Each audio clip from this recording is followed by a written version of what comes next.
Qual a fonte de autoridade para o cristão? A Bíblia ou o magistério da igreja? Nesse podcast a gente vai discutir os argumentos usados pelos católicos para defender a autoridade da igreja e os argumentos usados pelos protestantes para defender a autoridade da Bíblia como única regra de fé. Quer entender como é que essas duas posições funcionam e qual a nossa posição em relação a isso? Participe com a gente.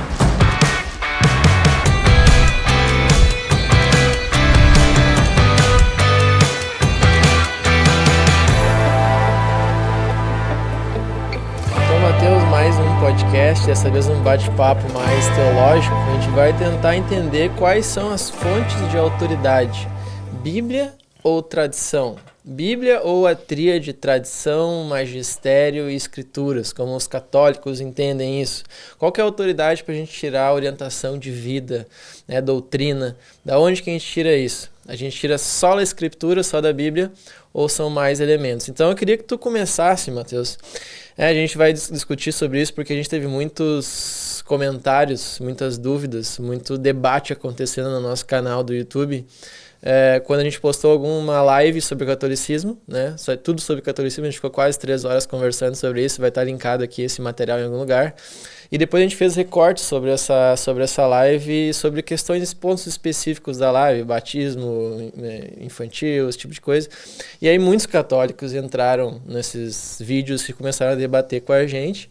E nesses debates a questão sempre acabava voltando para quem é que tem autoridade para fazer doutrina ou não. A tradição, a escritura, a Bíblia, quem é que a gente poderia citar para embasar qual é a doutrina correta. Então a gente vai fazer esse podcast para discutir sobre isso.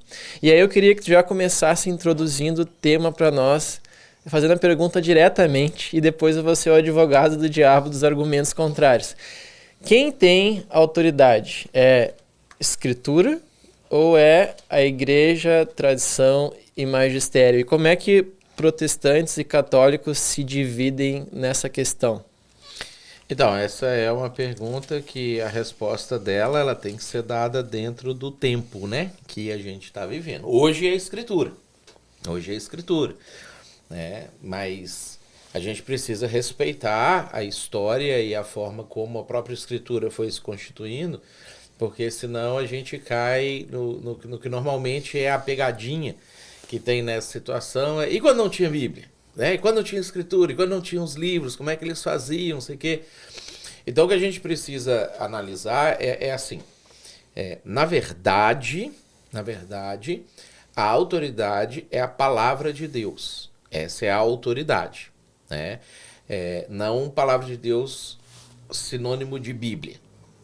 O que Deus falou, o que Deus disse, o que Deus inspirou, isso é a autoridade final.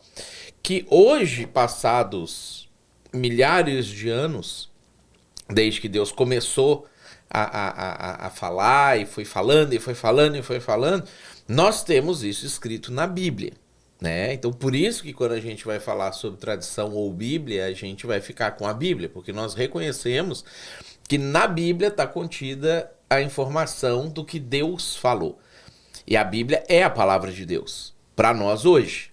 Então, pro cristão lá do ano 35, ele tinha o Velho Testamento, mas a palavra de Deus que os apóstolos falavam para ele do que tinha acontecido, porque eles tinham ouvido Jesus, que é Deus, falar com ele sobre determinados assuntos.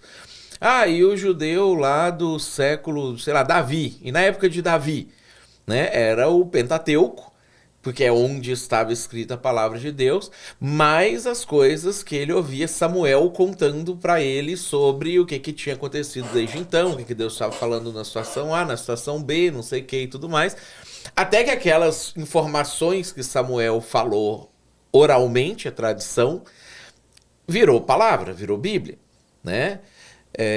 nos séculos, na década de 50 lá do século I, no ano 50 depois de Cristo, lá na igreja de Corinto. Então era o que Deus falou e inspirou Paulo a escrever. E, por exemplo, Paulo escreveu 4 cartas a igreja de Corinto. 2, Deus chancelou e falou, não, beleza, isso aqui é o que eu falei, é como eu penso, é como a coisa tem que ser, tem que entrar na Bíblia. 2 ficaram de fora, né? Então Deus não tem compromisso com aquilo que não é a informação legítima que ele passou. Então, quando a gente vai falar sobre, para responder essa pergunta, se nós estamos respondendo essa pergunta agora no ano de 2026, é a Bíblia. É a Bíblia que é a única autorizada palavra de Deus que nós podemos ter certeza absoluta que é o que Deus falou de como que a gente tem que viver. Uhum. E aí tu pode explicar em termos breves, assim, qual que é a posição do católico, como é que contrasta com a posição mais clássica do protestante, assim, em relação a isso?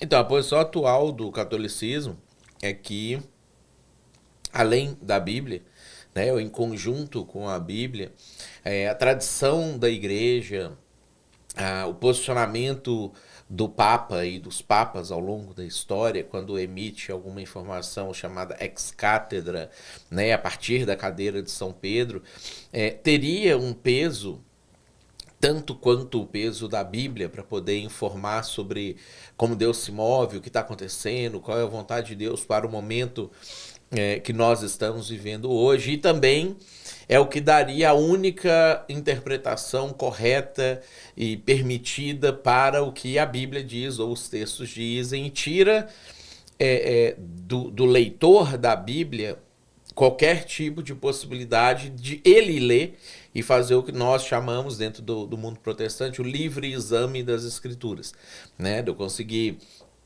abrir o texto, simplesmente ler e verificar se isso que eu estou recebendo de informação aqui bate com o que está escrito aqui, com a informação que está colocada aqui. E isso faz com que muitas vezes a informação dada pela tradição ela contradiga o que a Bíblia está dizendo. E aí a versão ou o argumento final fica sendo de que não, você não tem autoridade para dizer que a Bíblia está contradizendo a tradição dizendo isso significa que o que você acha que a Bíblia está dizendo não é o que a Bíblia está dizendo, ela está dizendo outra coisa e por aí vai. E aí vai se construindo toda essa perspectiva. Uhum, perfeito. E aí vamos voltar ao que tu estava falando um pouquinho antes, né? Um argumento que o católico vai usar, por exemplo, é dizer que a tradição veio antes da Bíblia. Então a Bíblia foi sendo escrita. E antes da Bíblia ser escrita, havia uma tradição oral sendo passada adiante. E isso eles vão dizer, isso é a tradição. Então a tradição já existia antes da Bíblia. Então a tradição, de certa forma, não está ali em pé de igualdade, meio que pautando o que vai ser escrito depois, ou talvez até tendo coisas que foram sendo ditas oralmente, que nem entraram escritas, mas foram passando oralmente por tradição, século após século. Como é que a gente responde a isso? A tradição não veio antes da Bíblia?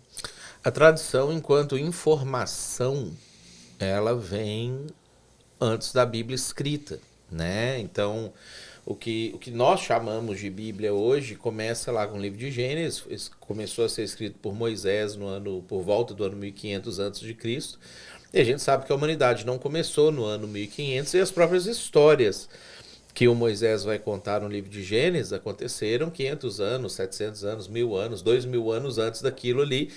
E as pessoas já sabiam coisas a respeito de Deus, né? A gente tem, por exemplo, o encontro de Abraão com Melquisedeque, lá em Gênesis 14, onde Abraão é um homem de Deus, e ele vem da Mesopotâmia, e ele chega ali, está peregrinando, e Deus está falando com ele, faz isso, faz aquilo outro, ele tem as informações de Deus sobre como ele tem que viver a vida dele, e ele encontra o Melquisedeque, que era o rei da cidade de Salém, depois viraria Jerusalém, mas também era um sacerdote, ele também era de Deus, ele também sabia, e ambos sabiam como que Deus gostaria que as coisas acontecessem, fizessem, etc.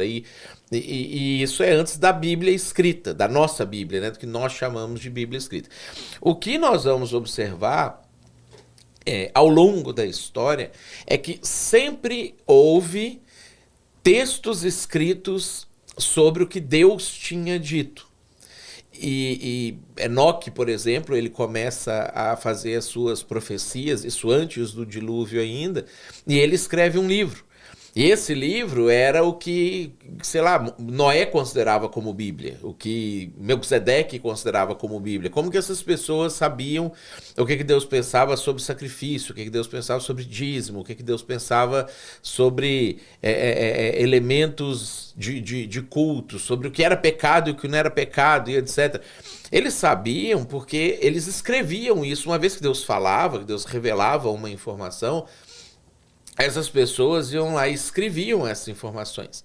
Então, só que aí a gente precisa separar, quando a gente usa a palavra tradição, no sentido de, um homem de Deus, Deus falou com esse cara e esse cara trouxe uma informação para o povo. Gente, Deus disse que, pegar o caso de Noé lá, sai da arca, Gênesis capítulo 9, e Deus disse que se alguém derramar o sangue do homem, pelo homem se derramará o seu. Então, até Moisés escrever isso em Gênesis capítulo 9, isso não estava escrito na Bíblia. Então, o Sem, o Cã e o Jafé pegaram essa informação e passaram para os filhos dele. Deus disse que se o homem derramar o sangue, tem que derramar. Aí os filhos dele passaram para os filhos deles, para os netos, passaram para os bisnetos, não sei o quê.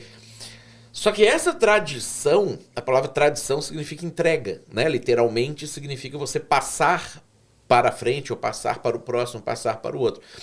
Essa tradição não é que cada uma dessas pessoas ia acrescentando informações a respeito daquilo que Deus tinha falado, ou reinterpretando aquilo que Deus tinha falado, ou criando uma nova maneira de se enxergar aquilo que Deus tinha falado. Eles simplesmente reproduziam o que Deus tinha falado. Ele chegava para o filho dele lá, sei lá, na fogueira, em algum momento, e falava assim: filho, um dia, quando os nossos antepassados saíram da arca, Deus encontrou com Noé e falou com ele: se alguém derramar o sangue do homem pelo homem, deverá ser derramado o dele também. Então, não mate, porque se você matar, nós vamos ter que te matar. Que era a pena de morte, né? Que está sendo estabelecida ali. Então, ele só reproduzia a informação. Então, se a informação estava escrita num papel, ou se ela estava sendo contada para uma pessoa, mas é a mesma informação, tanto faz se é Bíblia ou tradição. Né? Se a gente for comunicar a mensagem do evangelho para uma pessoa que é analfabeta, você vai ter que falar para ela. Aquilo vai ser tradição para aquela pessoa, porque ela não vai ter, eu li na Bíblia isso aqui. Não, eu ouvi de alguém que me tradicionou, me entregou essa informação, e agora eu tenho essa informação. É diferente de eu pegar a informação bíblica, eu começar a construir em cima da informação bíblica novas regras, ou mudanças de regras, ou elementos aplicativos daquelas regras, e aí entregar para esse cara que é analfabeto o que Deus disse, como eu interpreto o que Deus disse, o que eu acho que Deus disse, impede igualdade com aquilo que Deus disse, e chamar isso de tradição. Então, isso aqui nunca foi autorizado por Deus de ser feito ao longo da história. E tentaram fazer esse tipo de coisa ao longo da história. Então, todas as vezes que a palavra tradição significa a informação que Deus deu para o Zé, ele entregou para o João, e o João entregou para Maria, e a Maria entregou para Marta, e a Marta entregou para o Pedro, e o Pedro recebeu por tradição a informação que Deus deu, beleza, não tem problema nenhum, porque eu estou preservando a informação que Deus deu.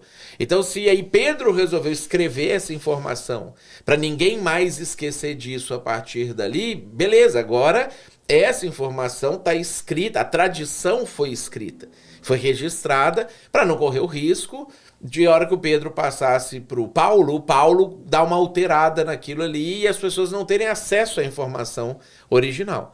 Isso é uma coisa. Agora, o Zé pegou o que Deus falou e repassou para o João e falou assim: João, e assim, pega isso que Deus falou e aplica dessa forma.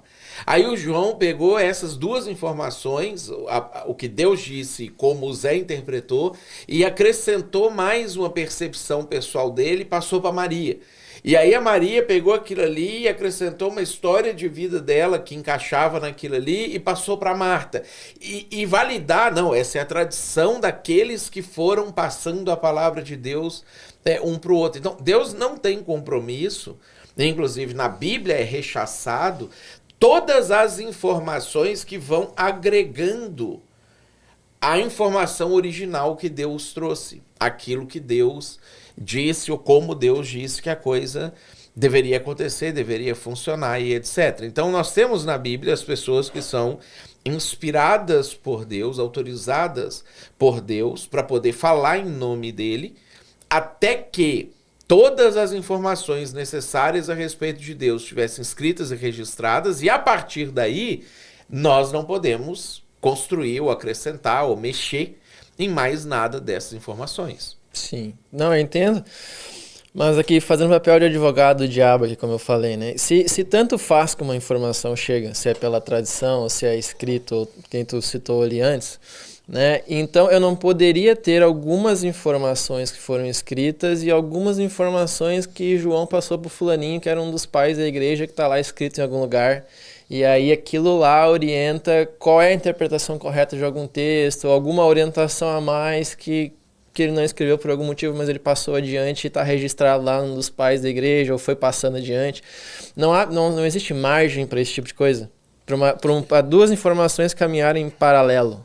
Autorizados por Deus, não. Os judeus fizeram isso naquilo que hoje eles chamam de Torá escrita e Torá oral, né? Então, quando você vai ler a Bíblia, está escrito lá que Deus falou com Moisés no Monte Sinai, inclusive lá no capítulo 24 de Êxodo, é quando Moisés começa a escrever essas informações e transformar no livro da aliança para que isso não se perdesse nas próximas gerações, como que Deus queria que uma situação fosse, outra situação fosse, etc. Então, a gente tem a parte escrita da Torá e dizem os judeus que em paralelo com essa informação, Deus foi também comunicando e depois os outros foram passando para frente como que a Torá escrita deveria ser lida, que é o que eles chamam de Torá oral, que foi transmitida de maneira oral, segundo os judeus, até a época do templo ser destruído ali, o ano 70 depois de Cristo, segundo templo.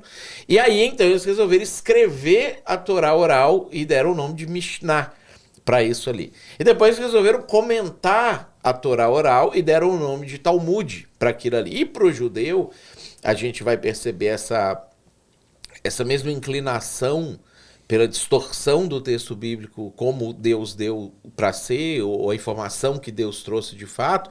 Ele coloca o Talmud em pé de igualdade com a Torá escrita, porque ele fala assim, não, aqui eu tenho o que está escrito, aqui eu tenho como eu tenho que ler aquilo que está escrito. Só que aí é interessante porque Jesus enfrentou os católicos da época, né, que tinham exatamente a mesma percepção que os sacerdotes, que os rabinos, que as autoridades do povo tinham permissão de Deus de transmitir a tradição junto com a parte escrita e que... Mesma coisa, como que você vai aceitar que eles disseram que isso aqui é Bíblia, mas você vai rejeitar o resto das coisas que eles estão falando, que às vezes o que o católico fala, que a Igreja Católica definiu o cânon, que não é, mas é o argumento que é utilizado. Então lá em Marcos, por exemplo, no capítulo 7, a gente tem um momento interessante que eu acho que esclarece muito bem essa situação, porque diz assim, ó, reuniram-se a Jesus, a partir do versículo 1, os fariseus e alguns escribas vindos de Jerusalém. E vendo que alguns dos discípulos dele comiam pão com as mãos impuras, isso é, por lavar, pois os fariseus e todos os judeus, observando a tradição dos anciãos, não comem sem lavar cuidadosamente a mão. Então, tradição dos anciãos é o que está escrito na Mishnah 1, no texto 1 do Pirkei Avot, que é a ética dos pais, que é o principal tratado da Mishnah, o principal tratado do Talmud. Então ele está citando bem especificamente o início da tradição. Então ele fala, não observando a tradição dos anciãos, não come sem lavar cuidadosamente as mãos. Quando volta à praça, não come sem que se aspergirem. E há muitas outras coisas que receberam para observar, como a lavagem de copos, jarros, vasos de metal e camas. Interpelaram-no, a Jesus, os fariseus e os escribas. Porque não andam os teus discípulos de conformidade com a tradição dos anciãos, mas comem com as mãos por lavar? Jesus responde, bem profetizou Isaías a respeito de vocês, hipócritas. Como está escrito, esse povo honra-me com os lábios, mas seu coração está longe de mim. Em vão me adoram, ensinando doutrinas que são preceitos de homens. Negligenciando o mandamento de Deus, guardais a tradição dos homens. Aí, para mim, é o ponto fulcral da situação. Porque nós nunca temos problema quando uma tradição humana fala assim, Deus disse que não pode, vamos pegar já um elemento que é um dos centrais assim de embate entre protestantes e católicos, que você não pode ter imagem de escultura no seu objeto de culto. E aí vem a tradição humana e fala assim, bom, uma vez que a Bíblia proibiu ter imagem de escultura como objeto de culto, então não faça isso, sei lá, de gesso, não faça isso de barro, não faça isso de argila, não faça isso. E aí a tradição vai incrementando elementos no mandamento que não contradizem o mandamento, né? Beleza, tanto faz se o cara falou isso, não falou isso, tá, ele tá me dando uma explicação. O problema é quando a tradição vem e diz assim, não, tá escrito isso aqui, mas não é bem isso aqui. Agora a gente tem a exceção que a gente pode fazer assim, assim, assim, que não foi uma exceção trazida por Deus, não foi Deus falando assim, pode construir querubim de ouro em cima da arca, né? Pode construir serpente de bronze lá no deserto. Deus não falou que podia fazer isso. Ele disse que não e a tradição vem invalir. Então, ele está falando aqui, negligenciando o mandamento de Deus, guardais a tradição dos homens. E disse-lhes ainda, jeitosamente rejeitais o preceito de Deus para guardares a vossa própria tradição. Pois Moisés disse, honra teu pai e tua mãe, quem maldisser seu pai e sua mãe seja punido de morte. Vocês, porém, dizem, se um homem disser a seu pai e sua mãe, aquilo que poderia aproveitar de mim é corbã, isso é oferta ao Senhor, então dispensais de fazer qualquer coisa em favor do seu pai e da sua mãe, invalidando a palavra de Deus, Jesus usa essa expressão, invalidando a palavra de Deus pela vossa própria tradição que vós mesmos transmitistes. E fazeis muitas outras coisas semelhantes. Então, isso que acontece hoje no mundo cristão é uma reprodução do que já aconteceu dentro do mundo judaico. E quando a gente vê que a Bíblia ela é tão completa que Deus ele conseguiu reunir todas as informações de qualquer coisa que o ser humano ia fazer em qualquer época da história dentro do período do que a Bíblia foi escrita. Então tudo que eu vivo na minha vida particular, tudo que eu vivo na minha vida pública, tudo que a igreja vive no seu dia a dia, existe um espelho disso na Bíblia. Existe um momento na história que a Bíblia conta da relação de Deus com o povo, que aquilo ali foi tentado, foi feito, alguém já praticou, etc. Porque o ser humano é repetitivo, ele é cíclico, a gente não inova nos pecados, na forma de fazer as coisas. A gente sempre dá a volta e tenta fazer a mesma coisa, o mesmo erro. Cada geração pensa assim, não, eu não sou igual a eles, eu posso fazer isso aqui do meu jeito. E repete o que a outra geração fez, né? Então, quando a gente vai olhar para a Bíblia e para Jesus, Jesus enfrenta o desafio de ter o texto escrito e a tradição em pé de igualdade, sendo colocado em pé de igualdade, e toda vez que eu coloco oficialmente em pé de igualdade, o que eu estou querendo dizer jeitosamente? Eu estou tentando diminuir o texto bíblico e dizer que ele não é suficiente para colocar a tradição como autoridade sobre o texto bíblico. Então, se eu tivesse uma tradição, eu falasse, não, mas a Bíblia está acima da tradição. E se você pegar a informação da tradição, confrontar com a Bíblia e ver que a Bíblia está falando algo diferente, você vai abandonar a tradição, não teria problema nenhum, a gente não teria essa discussão, né? Não teria problema entre o católico e o protestante em relação a esse dilema. Só existe o problema porque na prática, no dia a dia, em como o dogma é apresentado, a tradição começa a suplantar a Bíblia. E aí você tem a Bíblia dizendo uma coisa, a tradição dizendo outra, porque se não fosse isso, a discussão entre o católico e o protestante seria somente em relação a como interpretar o texto. Mas nós não teríamos, igual você falou, os católicos que se apresentaram ali, por exemplo, na nossa última conversa ali, querendo trazer a tradição como fonte de autoridade. Não precisaria trazer a tradição como fonte de autoridade. Você simplesmente falar, cara, sua interpretação do texto é errada, a interpretação é essa, porque nós também aceitamos a Bíblia, mas enxergamos a Bíblia dessa forma e tudo mais. E aí a discussão é só hermenêutica. Se eu abordo essa interpretação ou aquela interpretação, né? Então, a Bíblia já menciona que esse tipo de coisa acontece. E quando traz o conflito entre uma coisa e outra, diz, você não pode ficar com a tradição, né? Tem um texto também que eu acho que é interessante da gente abordar, lá em Gálatas, no capítulo 1, que é quando Paulo está falando sobre as tradições, as cartas, as informações que iam surgindo naquela época, e ele fala assim no versículo 8, ó, mas ainda que nós, e ele está se incluindo, ou mesmo um anjo vindo do céu, vos pregue evangelho que vá além do que vos temos pregado, seja anátema, ou seja, maldito ao inferno, condenado ao inferno. Nota que ele não está nem falando de contradição. Ele não está falando um evangelho que contradiga o que nós temos te ensinado. Ele fala assim, que vá além. O que ele está querendo dizer com isso? Toda a informação necessária para que você conheça a Deus e para que você viva, está dada. Nós trouxemos essas informações para vocês. Assim como já dissemos e agora repito, se alguém vos prega evangelho que vá além daquele que recebeste, seja anátema. Então ele vai lá e repete isso no versículo 9. Então o que nós vamos vendo à medida que a história da Bíblia vai avançando? Essa história, ela não é uma novidade. A gente já viveu isso na história do povo de Deus na Terra.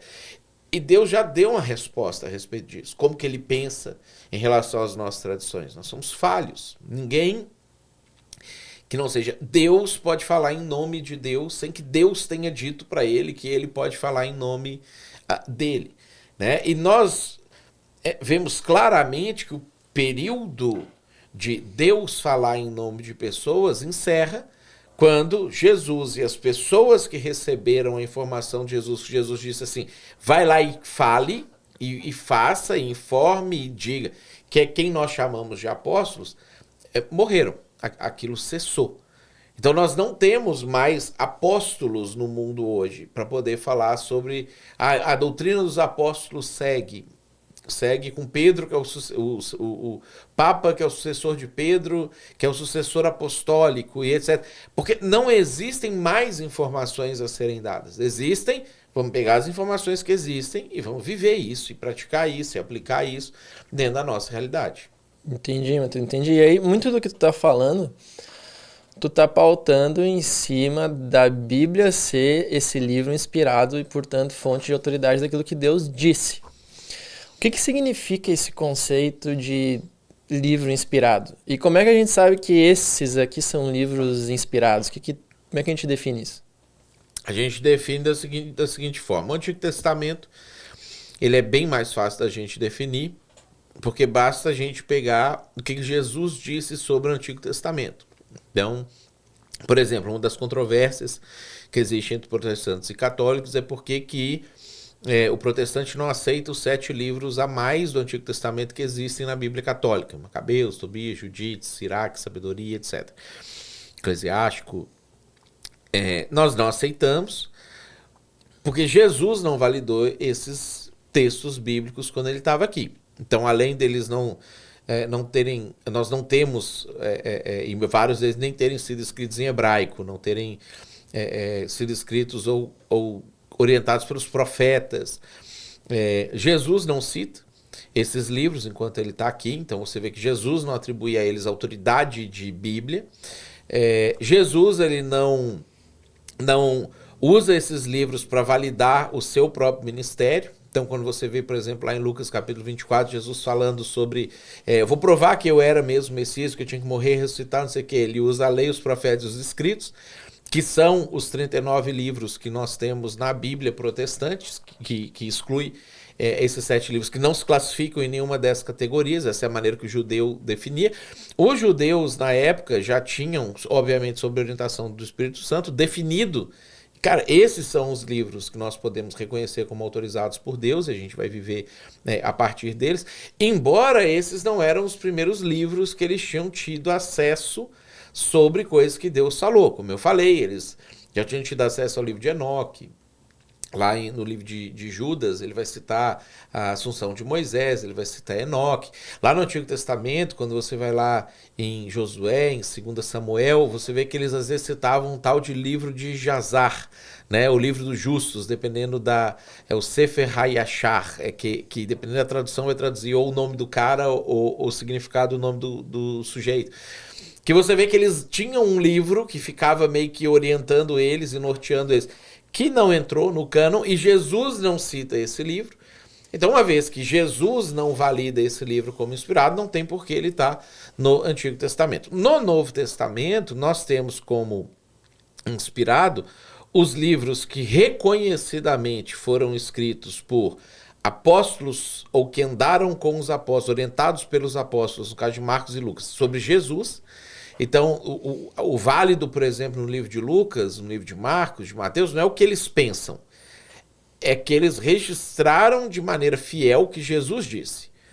Então, a informação de Jesus, que é o que importa, a palavra dita por Jesus, foi escrita naqueles livros e chega até nós, e nós podemos ter as comprovações de que não foi alterado, de que ninguém mexeu naquilo ali, que de fato Jesus disse aquelas coisas. Então, ok, o que valida o livro de Lucas não é Lucas. O que valida o livro de Lucas é que Jesus falou aquelas coisas, e o que Jesus falou, tudo que Jesus falou é válido, é importante que Jesus é Deus, né? Então, Jesus que é Deus validou ali, Jesus que é Deus falou, e nós temos naquilo que Jesus comissionou os apóstolos a fazer, os apóstolos como esses, entre aspas, profetas de Deus, os profetas da Torá, o que Isaías, Jeremias, Malaquias foram de pega o que Deus disse e aplica na realidade do dia a dia para ensinar o padrão de aplicação para que todas as pessoas possam fazer isso o resto da vida em relação à Torá. Os apóstolos exercem esse mesmo ofício. E assim como isso termina com Malaquias, isso termina com João, né? Que é o último a receber uma revelação de Jesus. Quando você pega o livro do Apocalipse, lá não está escrito percepção de João acerca do que vai acontecer, premonição de João, está escrito assim, revelação de Jesus Cristo ao seu servo João a respeito das coisas que vão acontecer. Então, se Jesus ditou aquelas informações, isso é palavra de Deus, porque Jesus é Deus. Então, eu preciso ter esse livro acrescentado aqui. Então, quando você fecha essas informações, eu tenho Jesus e as pessoas que caminharam com Jesus ou foram direcionadas por Jesus para aplicar a sua mensagem no dia a dia, eu passo a ter. E aí você vai ter os elementos. São textos que não entram em contradição entre si, eles não invalidam em nenhum momento uma coisa que foi falada aqui não está sendo invalidada lá. Você não tem um debate sobre... Ah, mas peraí, essa informação que Paulo disse aqui contraria o que Jesus falou aqui. E eu vou aceitar Jesus ou Paulo? Como a gente fica discutindo hoje, se, mas essa tradição papal ou romana aqui invalida o que está escrito na Bíblia aqui. Eu vou aceitar o que ele falou ou vou aceitar o que está escrito na Bíblia? Né? Então a discussão acontece aqui embaixo, ela não acontece aqui nessa camada. E aí você vai pegar aquilo que foi sendo reunido como, ok, de fato foi Paulo que escreveu isso aqui, não é um pseudoepígrafo, não é um livro apócrifo, e que é aqueles livros que eles não sabem quem escreveu, o cara que assinou estava fingindo, né? Igual o Evangelho de Tomé, Evangelho de Filipe, os Evangelho de Pedro, Apocalipse de Pedro, etc., que usa o nome do cara e não foi o cara que escreveu. Então isso é a Bíblia. Então fechou e não existe discussão entre católicos e protestantes a respeito dos livros do Novo Testamento, né? Ambos concordam que esses livros que estão aqui é o que tem que estar aqui, e os 39 livros que a Igreja Protestante aceita como inspirados por Deus, a Igreja Católica também aceita. Então, a Igreja Católica acrescenta 7 livros lá. Então, nós não temos uma discordância sobre, não, o protestante tem um livro que não deveria ter. Todos que estão aqui, ambos concordam que deveriam estar aqui. Então, a questão é, o que a Igreja está dizendo para cá, ou essa igreja, ou aquela igreja, então isso vale para a igreja católica, isso vale para a igreja evangélica, muita igreja que ensina um monte de bobagem, um monte de coisa que não tem nada a ver, um monte de heresias. Como é que eu sei que aquele cara daquela igreja pentecostal lá que disse que Deus falou, o anjo apareceu, que Jesus foi lá no quarto dele, como é que eu sei que Joseph Smith, que é o fundador dos Mormons, que disse que Jesus apareceu, João Batista apareceu, Moisés apareceu, Elias apareceu, todos impuseram a mão sobre ele, e ele foi comissionado por todos esses caras? Como é que eu sei que esse cara está mentindo? Porque quando eu vejo o que ele fala a partir dessas aparições que supostamente aconteceram ali com ele, contradiz a Bíblia, ok, eu tenho uma informação sólida que me revela que isso aqui é mentira. Cai no texto de Gálatas. Ó, o cara está falando uma coisa que vai além daquilo que já foi ensinado aqui. Então eu não preciso disso aqui, isso aqui é anátema. Eu vou descartar isso aqui e vou ficar só com o texto. Entendi. Então tu citou diversos critérios ali, mas mesmo assim, a gente não tem Jesus citando, ou algum autor citando todos os livros do Antigo Testamento, assim, uma lista oficial, nem um autor do Novo Testamento que cite todos os outros autores do Novo Testamento. A gente depende em algum nível da tradição para definir essa lista de livros. Tem livros que a gente não sabe qual é o autor, né? Tipo, Mateus não saberia o autor sem a tradição, ou tipo, Hebreus a gente não sabe até hoje. Como é que a gente define que esse livro é inspirado? Como é que a gente confia nele? O contra-argumento é que em algum nível a tradição orienta uma escolha dos livros que vão entrar no cânon ou não. E essa escolha, ela é infalível. A gente confia que esses livros aqui são de fato os que Deus queria. Não tem nenhum que não era para estar que está aqui e nenhum que era para estar e não está. Então essa escolha é infalível. E aí eu vou citar um católico, Peter Kraft, que até muitos protestantes gostam dele também, que ele fala sobre isso, né? Ele fala o seguinte: Peter Kraft argumenta que o sola scriptura viola o princípio da causalidade, ou seja, um efeito não pode ser maior do que sua causa, pois os sucessores dos apóstolos, os bispos da igreja, decidiram sobre o cânon a lista de livros a serem declarados como escritura e infalíveis. E se as escrituras são infalíveis, então sua causa, a igreja, também deve ser infalível. Então como é que a gente lida com essa dependência da igreja e da tradição para nos dizerem quais são os livros que devem ou não entrar no cânon, que são inspirados ou não? Essa dependência não estaria validando essa autoridade da tradição para nos dizer o que é, o que não é?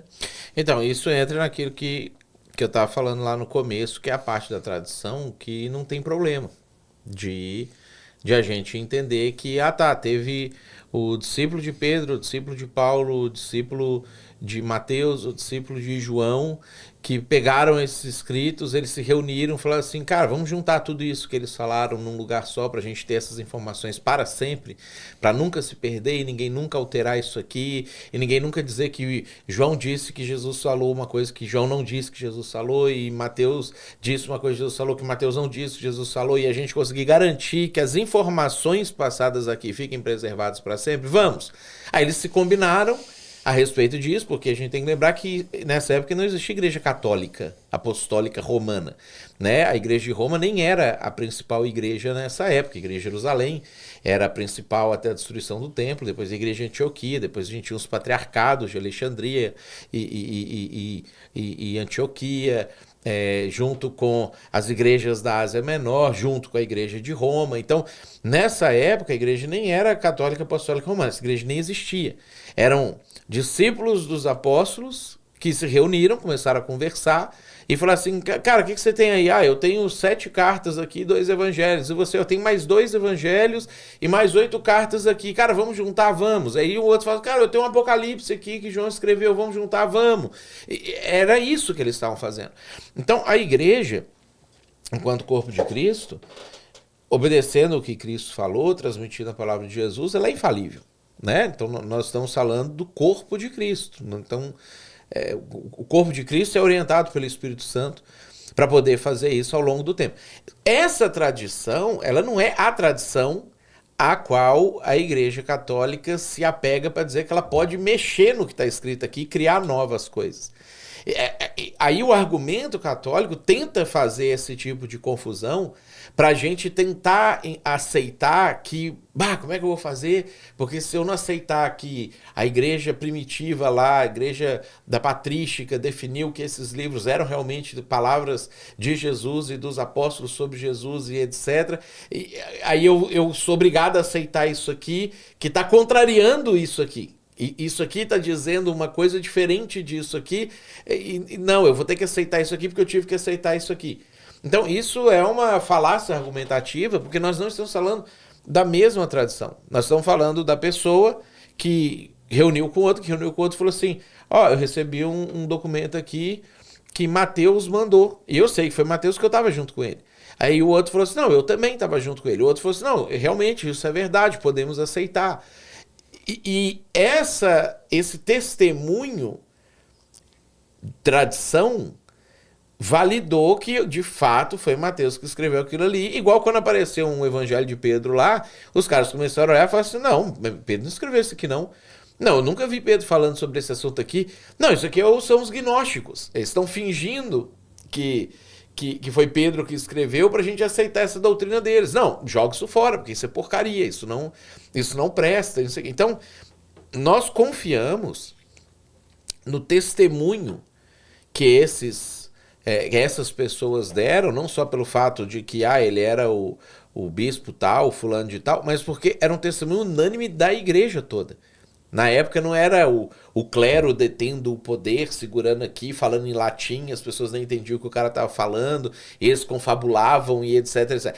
Isso aqui era a igreja, isso aqui era o cara e os membros da igreja do cara, o outro cara e os membros da igreja do outro cara que estavam trazendo isso. Além disso, lá em 2 Pedro, no capítulo 3, a gente tem um momento que Pedro está escrevendo, e aí ele está concluindo a carta dele, ele fala assim, versículo 15, 2 Pedro 3,15, e tende por salvação a longanimidade do nosso Senhor, como igualmente o nosso amado irmão Paulo vos escreveu, segundo a sabedoria que lhe foi dada, ao falar acerca desses assuntos, como de fato costuma fazer em todas as suas cartas, nas quais há certas coisas difíceis de entender, que os ignorantes e instáveis deturpam, como também deturpam as demais escrituras para a própria destruição deles. Pedro atestou que os escritos de Paulo eram escritura, porque ele disse assim, pode confiar no que Paulo escreveu, nas cartas dele, que de fato é difícil de entender algumas coisas ali, a gente precisa de pensar um pouco sobre aquilo que está escrito. Tem os ignorantes e instáveis que deturpam o que ele escreveu, como deturpam as demais escrituras. Então, quando ele fala as demais escrituras, ao invés de falar assim, como fazem com as escrituras, quando ele acrescenta o demais escrituras, ele colocou assim, eles fazem com essas escrituras o que eles fazem com o resto das escrituras. Então, nós temos um testemunho apostólico de que podemos confiar naquilo que foi escrito por Paulo, nas cartas que foram escritas por ele, de um discípulo que andou com Jesus, que caminhou com ele, que Jesus deu a autoridade de iniciar todo o projeto do que seria a igreja visível aqui na Terra, né, dizendo, ok, isso aqui é Bíblia. Nós podemos pegar o que ele escreveu, trazer para nós podemos ler isso aqui, nós podemos abraçar isso aqui como regra de fé e prática para as nossas vidas. Façam isso.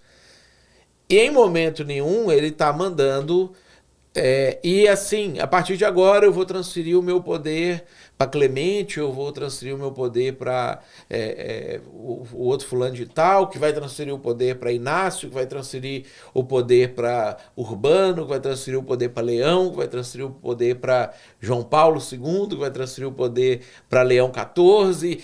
Aceitem tudo que os meus sucessores disserem.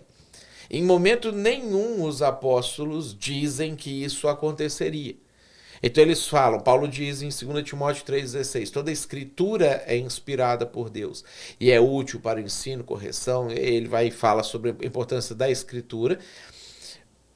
Pedro fala que o que Paulo escreveu é escritura, então coloca aqui dentro, e quando se fala sobre tradição, cuidado com a tradição, não crie tradições que invalidem a lei de Deus ou que invalidem a escritura de Deus. Então sempre é uma crítica em relação à questão da tradição.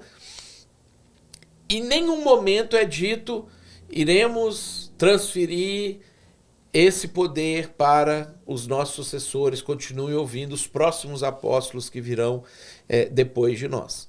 Então eu não tenho nenhum caminho que me autoriza a seguir uma doutrina que foi criada posteriormente para trazer poder para o clero, trazer poder para alguns líderes que estavam concentrando o poder na sua mão, porque eles perceberam que a igreja não só era o meio pelo qual Deus usava para salvar as pessoas, mas também poderia ser um meio muito eficaz de controlar o mundo, como de fato foi e tem sido por muito tempo. Eles começaram a pensar, nós não podemos permitir que as pessoas questionem aquilo que nós estamos falando, a nossa autoridade, o nosso direcionamento, porque a gente precisa fazer cruzadas um dia, a gente precisa fazer inquisição um dia, a gente precisa criar sincretismo religioso e ninguém questionar por que nós estamos criando imagens de escultura para facilitar os pagãos de aceitarem a mensagem que a gente está transmitindo. Então vamos criar aqui uma forma para que ninguém nos questione. Foi o que aconteceu. Então, em momento nenhum, os apóstolos dizem, faremos isso. Algumas pessoas começam a tomar essa decisão bem posteriormente ao período apostólico, e aí essas doutrinas de a tradição pede igualdade com a Bíblia e lê a Bíblia, e nem leia a Bíblia mais, só escute o que eu digo, e vamos colocar a Bíblia no idioma, manter a Bíblia no idioma que ninguém consegue ler, e etc., para poder impedir o povo de nos questionar. Isso é um troço que vai ser construído bem depois, né? Uhum. Então tu tá dizendo que embora tu tá concordando que a escolha de livros para entrar na lista do cânon pela tradição é infalível, correta? Uhum. Mas isso não implica que a tradição é infalível, no geral. Exatamente. Ela é infalível nisso. Porque não é a mesma tradição. São tradições. A gente usa a palavra, mas ela tem significados diferentes. Uma coisa é a tradição enquanto testemunho. Inácio de Antioquia falar para mim assim, esse livro aqui foi Mateus que escreveu. E aí o outro bispo falar assim, não, realmente foi Mateus que escreveu. O outro bispo falar assim, realmente foi Mateus que escreveu. E eu poder falar assim, que bom, eu vou poder pegar o que Jesus disse e eu vou poder aplicar isso na minha vida a partir do que Mateus escreveu. Isso é a tradição enquanto testemunho. Outra coisa é a tradição que continua desenvolvendo doutrinas, que continua criando dogmas, que continua dizendo assim, não, agora existe um purgatório e para tirar as almas do purgatório você tem que fazer penitências. Ou você pode substituir essas penitências por ofertas que você vai fazer para a construção da Basílica de São Pedro, que é o que no final das contas desencadeou a Reforma Protestante de Lutero. Né? Então você vai receber aqui algumas indulgências para você poder livrar sua alma do purgatório mais cedo, livrar sua mãe que foi lá para o purgatório, né? Ou faz a missa aqui de 7º dia, de 30 dias, de 1 ano, e cada uma dessas missas elas vão abrandar as penas do purgatório, porque você está praticando aqui uma boa obra, dando um dinheiro, fazendo um troço assim. E essa tradição que é a que existe daí os debates, aí você vai ler na Bíblia, você vê que não existe nada disso lá na Bíblia, e às vezes pelo contrário, a Bíblia está dizendo que não é assim que as coisas acontecem, não é assim que as coisas funcionam. Essa tradição é que é totalmente questionável e descartável dentro do processo de fé nosso. Né? Então nós estamos falando, a gente usa a mesma palavra e isso confunde, porque faz parecer que não tem como eu aceitar uma coisa sem a outra. Ou eu teria que jogar tudo fora, eu teria que aceitar tudo. Não, o testemunho a gente aceita. Isso a gente aceita até hoje. Quem me evangelizou não foi eu sentando e lendo a Bíblia. Foi uma pessoa que veio para mim e falou para mim, Deus é assim, Jesus é assim, ele quer isso, ele não quer aquilo, não sei o que, não sei o que. De onde você tirou essa informação? Eu tirei da Bíblia. A pessoa me trouxe uma tradição, porque não fui eu que fui lá ler a Bíblia sozinho. Ele me trouxe a informação, eu acreditei na informação, aceitei Jesus, criei, desenvolvo a minha fé, e aí eu vou lá na Bíblia e confiro. Tudo que essa pessoa me trouxe de informação é verdade? Beleza, posso continuar seguindo. Não, isso aqui que ela falou não está de acordo com a Bíblia. Opa, então posso corrigir a informação que eu recebi da pessoa que me testemunhou do Evangelho. Né? Então, testemunho, tradição enquanto testemunho, totalmente válido, a gente usa isso até hoje em todo lugar. Tradição enquanto autorização para complementar, para ir além, para ir contra. Não, isso aqui é questionável e, em alguns casos, tem que ser, inclusive, rejeitado. Uhum. E aí você está me dizendo, então, que a gente tem que pautar a vida pela Bíblia, tá? Mas a gente vai olhar historicamente as primeiras listas realmente completas do cânon, como a gente tem hoje, vão surgir lá perto do IV século. Então, se eu for pautar a minha Bíblia ali por seguir a Escritura 100%, é meio que historicamente impraticável. O cara do primeiro século, segundo século, que morava num lugar que, sei lá, não tinha definido o cânon ainda. Então, por que demorou tanto tempo pro cânon ser definido? Qual é que é o processo? Não só no IV século, né? Hoje, sei lá, 95% dos cristãos vai ser salvo sem ter lido a Bíblia toda. Então, para eles, se aquele livro existiu ou não, né? Para, sei lá, que percentual aí, mais de 90% de quem está ouvindo agora, se Abacuque existe ou não, tanto faz, né? Se Terceira João existe ou não, tanto faz. Então, a informação essencial para a salvação, ela sempre existiu.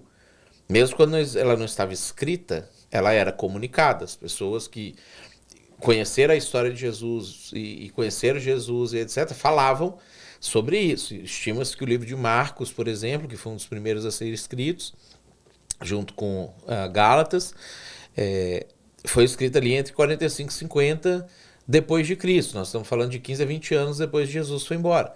Né? E nós já tínhamos igrejas espalhadas por vários lugares. Então a gente sabe que as pessoas, por tradição, contavam a história de Jesus.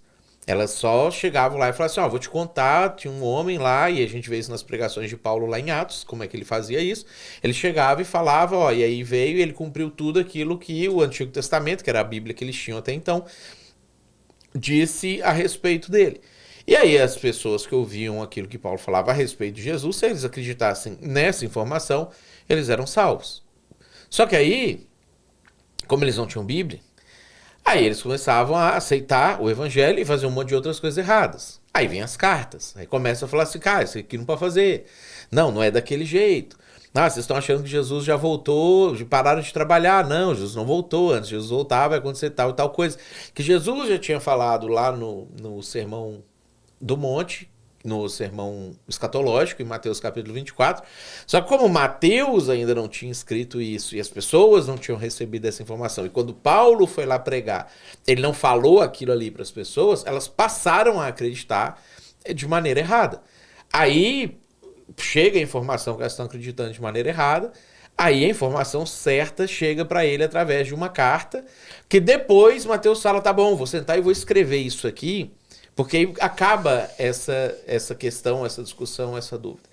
Né? E aí, então, eles vão escrever. Então, o que salva é a informação. É a informação. Se ela veio por áudio, se ela veio por vídeo, se ela veio escrita num papel, se ela veio com uma pessoa falando aquilo ali, o que salva é a informação. A fé vem pela pregação ou pelo ouvir a palavra de Deus. É isso que gera fé. O meio escrito é um meio da gente garantir que ninguém vai alterar a informação. De que ninguém vai... Porque você imagina comigo assim, se isso não tivesse escrito em lugar nenhum, na época lá, sei lá, que a Igreja Católica criou as imagens de escultura, era simplesmente assim, não, Deus nunca proibiu. Não tem problema nenhum. Inclusive Deus disse que é para fazer imagem de escultura. Era isso que eles teriam feito. Por que eles não podem fazer isso e gera toda essa confusão? Porque a informação está escrita. Então nenhuma tradição consegue alterar a informação escrita. E por isso que é importante que ela esteja escrita. E por isso que Deus orienta desde o Antigo Testamento agora escreve esse negócio aí. Agora põe esse negócio no papel, né? Ou na pele de cabra lá, de cordeiro ali. Né? Registra essa informação, copia e espalha cópia disso ali. Né? Jesus fala, nem um i, nem um tio cairá da lei até que tudo se cumpra. Ou seja, eu tenho um compromisso pessoal em manter a integridade dessa informação, porque é o único jeito que o cara que recebe a informação pelos mormons, o cara que recebe a informação pelos adventistas, o cara que recebe a informação pela Igreja Católica, o cara que recebe a informação pelo Mateus, pela Igreja Betânia, ele tem de saber, isso que estão me dizendo é verdade ou não? estão alterando ou não, estão me enganando ou não, estão mentindo ou não, estão... E é uma coisa muito séria porque é a salvação. Então o cara pode sentar agora e ver. Isso que o Mateus está falando é verdade ou não? Ele pode abrir a Bíblia e ler. Né? O que o Papa falou é verdade ou não? Ele pode abrir a Bíblia e ler. O que o profeta que rodou lá na minha igreja falou ou não? Ele pode abrir a Bíblia e ler. Né? Agora, a informação é o que efetivamente salva. E aí, com o passar do tempo, a informação ela foi sendo compilada. Por exemplo, o fato de que lá no quarto século a Igreja Católica oficializou a carta de 3ª João e o Apocalipse como Bíblia, não significa que esses livros já não existiam. Eles já existiam, eles já circulavam nas igrejas, as pessoas já liam aquilo ali, só não existia uma oficialização daquilo ali. Mas eles não inventaram esse livro no quarto século, esse livro existia no 1º século. E já todo mundo tinha acesso às informações contidas naquele livro, já podiam aplicar isso na vida deles, só foi oficializado naquele momento para poder dizer esses aqui não podem, que já eram livros que a grande maioria rejeitava, que eles viam que era escrito gnóstico, eles já sabiam que eles não poderiam aceitar o gnosticismo como doutrina, então eles já descartavam aquilo, jogavam aquilo fora. E aí, beleza, eles aceitavam aquela informação. Mas a igreja ainda não oficializou, mas a igreja tinha oficializado nada. Ainda estavam conversando. Aquela igreja ali tinha 5 livros, aquela outra tinha 14, aquela outra tinha 17, a outra tinha 27, mas os 27 já existiam. E as pessoas já iam vivendo as suas vidas com aquilo ali. Perfeito. Mas nessas listas parciais, foi surgindo historicamente várias listas parciais até ter a lista como a gente tem hoje. Não existiam, às vezes, debates, contradições, acho que esse livro que não devia entrar, esse aqui devia, esse aqui... Então, existia divergência sobre o que é inspirado, o que não é? Por que a gente confia que eles tomaram a decisão certa se ouvia divergências? Houve divergências até na Reforma Protestante, né? Martinho Lutero queria tirar a carta de Tiago da Bíblia, porque o problema da interpretação e o fato deles rejeitarem a cultura judaica como pano de fundo de interpretação do significado do texto fez com que ele achasse que Tiago capítulo 2 estava contradizendo Romanos capítulo 4 sobre justificação por fé ou por obras.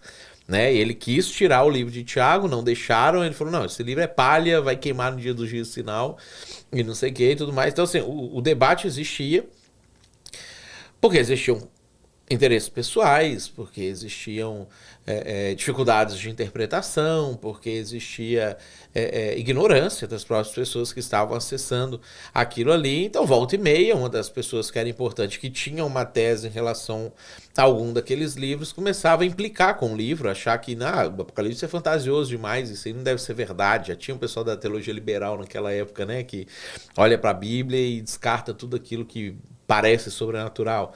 Né? Então, o debate ele existiu porque o ser humano é falho. E aí tinha gente falhando na sua perspectiva, na sua percepção a respeito daquilo. Mas a igreja aceitava, porque aquele livro continuava sendo lido, pregado, copiado, passado de um lugar para o outro. O fato de que o pastor... o bispo, o padre, né, da igreja de Lyon, falou assim, aqui na minha igreja eu não aceito o livro de Apocalipse, não significa que no resto do mundo inteiro as pessoas aceitavam. Então você tinha uma igreja privada daquilo ali, se aquele cara era muito importante, aí a fala dele reverberava mais. É como se a gente pegasse os influencers digital hoje. Né? Então você pega um cara lá que tem, 10 milhões de seguidores e que vai lá e que conta aquela historinha de que quando Jesus ressuscitou, ele dobrou o pano, porque significa que lá no mundo antigo, o judeu, quando ele dobrava o guardanapo, significava que ele ia voltar para a mesa e o escravo não podia tirar o prato. Mas quando ele não ia voltar mais, ele deixava de qualquer jeito, aí o escravo podia saber. Então, quando Jesus dobrou o pano, ele disse que vai voltar. Milhões de pessoas hoje no Brasil e, no mundo, acreditam nisso, porque uma pessoa importante falou isso. Uma pessoa que tem voz falou isso, que tem muitos milhões de seguidores falou isso. A informação não procede, isso não existe. Então, o fato de um cara importante falar isso, ficar registrado como, não, fulano questionou essa situação, e muita gente acreditar, não significa necessariamente que é verdade. Quando o cara foi se debruçar para fazer um trabalho sério, uma análise séria, etc., assim como você vai lá e descobre que essa história do guardanapo não existe, o cara foi lá e falou assim, não, cara, Apocalipse é João mesmo que escreveu e é verdade. E tá aqui, a igreja, a maioria das pessoas, inclusive, já leu e já sabe, já se prepara e já percebe esse tipo de coisa acontecendo. Algumas das profecias, inclusive, já estão se cumprindo. E aí, beleza. Aí a igreja só reconhece o que é verdade, ela não estabelece a verdade. Talvez aí é um ponto importante na diferença de tradição e tradição. Uma coisa é o cara que diz que tal coisa aconteceu. E aí ele simplesmente está reconhecendo que a coisa aconteceu. Ele não está criando o fato. Ele não está acrescentando no fato, inventando o fato. Ele só está informando o fato. E isso aqui a gente tem que aceitar. A pessoa que cria um fato, e essa é a tradição que a gente não tem que aceitar. Porque ele está inventando uma coisa, está criando uma coisa, ele está supondo uma coisa. Né? E é aí que a gente não pode embasar a nossa fé em criações, suposições, de pessoas que são tão falhas quanto nós. Né? Então nós não rejeitamos o testemunho da pessoa sobre uma situação, ou reconhecimento de uma verdade sobre a situação. A verdade já existia. Os 27 livros do Novo Testamento já existiam, estavam escritos e prontos, inspirados pelo Espírito Santo no ano 95 depois de Cristo, quando João termina de escrever suas cartas do Apocalipse. Então, mas reconheceram no século IV. A verdade é que já estava tudo pronto no ano 95 e quase todas as igrejas da época já tinham acesso a essa informação. Aí lá no século IV terminaram de reconhecer a verdade sobre a situação. Mas ninguém cria um fato, ou uma verdade, ou uma informação, uma doutrina, ou um dogma. Eles só vão reconhecendo aquilo que já é verdade, aquilo que já é fato. Uhum. Então, tu diria que a Bíblia ela é protegida de forma sobrenatural por Deus, para ser passada adiante. Sim, e copiada certo, escolhido certo. Totalmente. De alguma forma, Deus pega pessoas falhas e faz elas preservarem aquele manuscrito. Totalmente. Aquilo que Jesus disse, que nem o i nem o tio cairia da lei até que tudo se cumprisse. Não cairia do que ele disse até tudo se cumprisse. Aquilo que João fala lá em Apocalipse, aquele que acrescentar nas palavras do livro, desse livro, será acrescentado aos flagelos dessa coisa, e aquele que retirar vai ser retirado a sua parte da árvore da vida. Todas essas frases que a gente vai vendo, elas são formas de Deus ir atestando que eu tenho um compromisso com isso aqui. Né? Vocês podem ficar tranquilos que eu vou preservar. É o que fazia Jesus dormir em paz, que tudo aquilo que ele fez não ia, acabar por falhas humanas. Porque Deus disse, eu vou preservar isso aqui e vou manter isso aqui para que essa informação chegue nas pessoas e as pessoas possam ser salvas e viver de fato o que eu quero para elas. Tá, mas e se isso é verdade? Que Deus sobrenaturalmente preserva? Por que a gente tem trechos na Bíblia, por exemplo, que tem conflito e alguns manuscritos omitem, a gente não sabe se é acréscimo ou se não é? Por exemplo, o final de Marcos ou a passagem da mulher adúltera em João, né?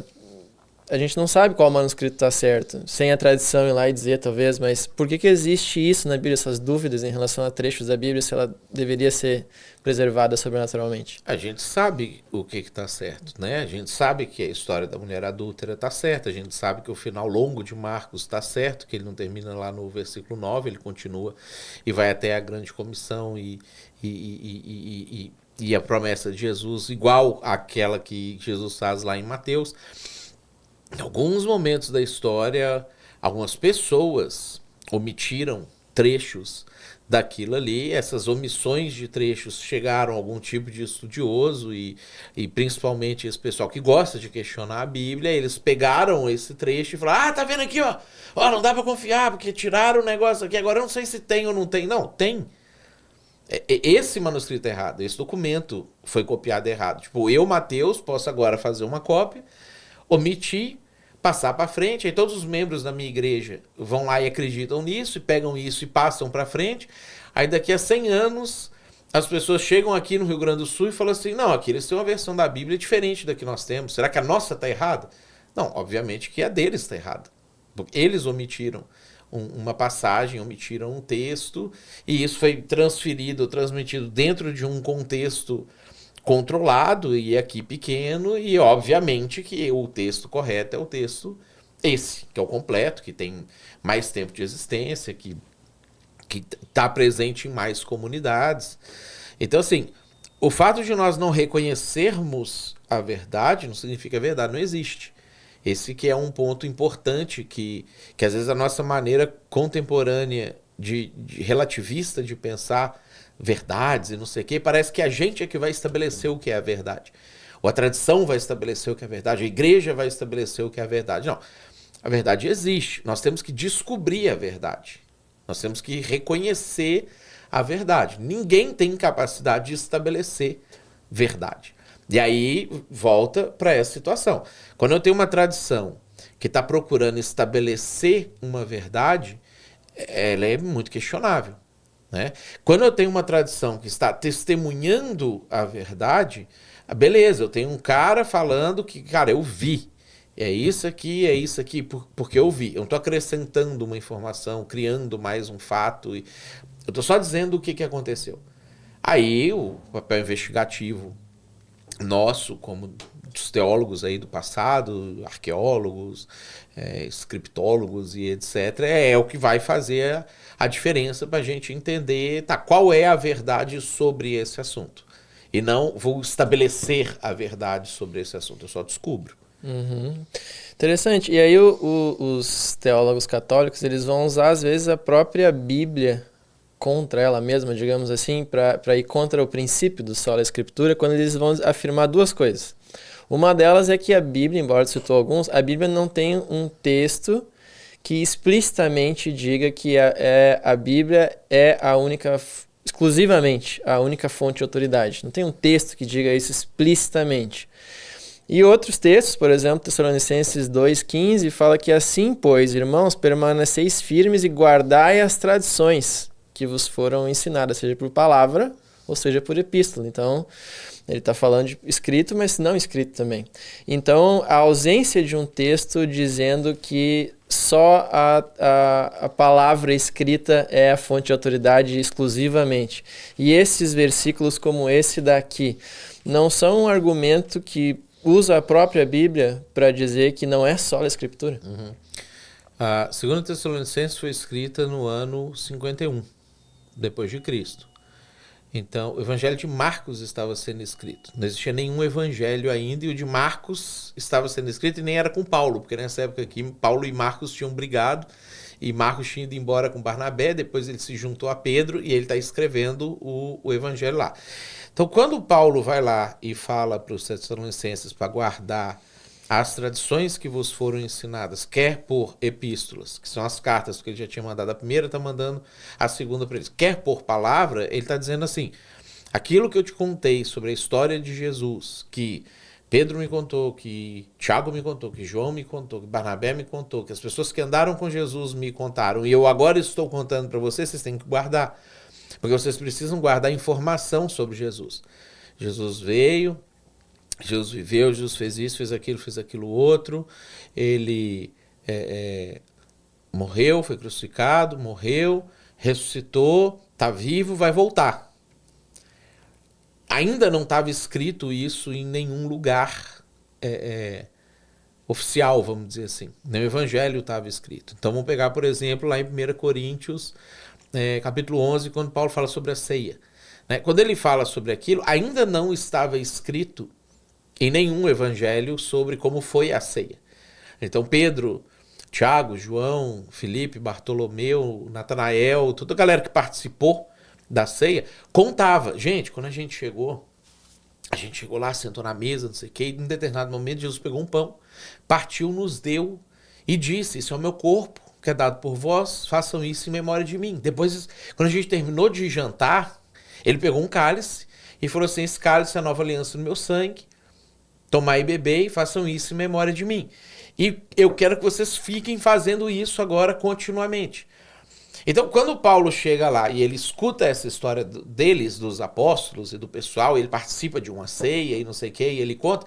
Ele chega lá na igreja de Corinto, ele precisa corrigir a prática errada, porque eles estão fazendo essa prática de uma maneira errada. Ele fala assim: eu vou passar para vocês aquilo que eu recebi. Que na noite em que Jesus foi traído, ele tomou o pão, tendo dado graça, partiu, deu aos seus discípulos e disse: tomai e comei, isso é o meu corpo, que é dado por vós, fazer isso em memória de mim, semelhante modo, depois de haverem ceado, Jesus tomou o cálice. O que ele está fazendo ali é, enquanto não existe evangelho escrito, ele está passando uma tradição sobre o que Jesus fez. Ele não está inventando uma tradição. Ele não está criando, vamos fazer uma coisa nova agora, vamos fazer uma ceia para a gente relembrar aquilo que Jesus fez. Então, de novo, ele está testemunhando o que alguém que viu contou para ele que aconteceu. Ele só está passando a informação. Até que um dia Mateus foi lá e registrou essa informação, Lucas foi lá e registrou essa informação nos evangelhos, e agora eu tenho a informação registrada de alguém que esteve lá, alguém que conversou com quem esteve lá e trouxe essa informação para mim. Então, quando ele fala em Tessalonicenses, ele está falando que a partir de agora, por todos os séculos vindouros, criaremos tradições, criaremos interpretações, criaremos dogmas, criaremos doutrinas e vos passaremos para que vocês ireis acrescentando-vos nas vidas de vós aquilo que... Não é isso que ele está fazendo ali. Que é, de novo, que a Igreja Católica tenta fazer parecer que é o que está acontecendo ali. Então ele falou assim, mandei umas cartas aí para vocês e lembra das informações que eu falei para vocês a respeito de Jesus. Foi crucificado, morto, sepultado, ressuscitou ao terceiro dia, vai voltar, que basicamente é o credo apostólico, né? Que depois ele vai sendo expandido nos evangelhos, eles até decoravam aquela informação para ficar fácil deles, o que eu tenho que informar que é importante daquilo que Jesus fez, viveu, etc. Então, nesse contexto, Paulo vai falar sobre aquilo ali. E em momento nenhum ele está falando, e continuem criando tradição, e o meu sucessor Timóteo vos trará novas tradições, e o sucessor de Timóteo terá autoridade para trazer novas tradições para vocês, e tal.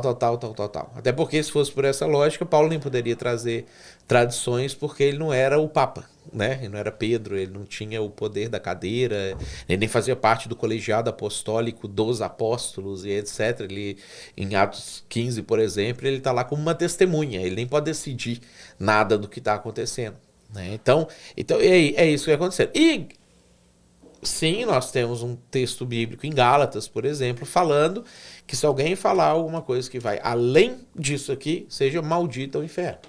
Então, quando o cara inova, cria uma doutrina que não está informada aqui, nos evangelhos e nas epístolas, cara, esse cara está inventando anátema. Ainda que um anjo vindo do céu, fala nem um demônio, um anjo vindo do céu, falar um negócio para além, cara, você tem que rejeitar.